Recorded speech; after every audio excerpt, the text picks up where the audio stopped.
Сәлем достар, ұйғыр тағамы турмел жасауды үйреніп алыңыздар. Яғни жалқаудың әдісі деуге де болады. Лайықты мөлшерде ұнға ашытқы салып, жылы суда қамыр илеп аламыз. Қамырды жұмсақтап илеп, ашытып қоямыз.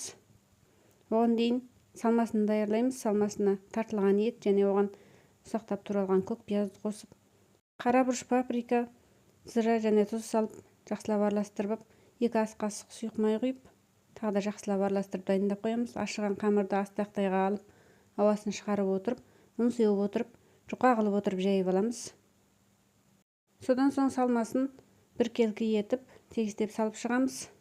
Рулет құсап, нығыздап отырып орап шығамыз. Ұшын жақсылап жапсырамыз. Мантывыркаға салып, бетін жауып, 20 минуттай ашытып қоямыз. Оған дейін суды қайнатып қоямыз.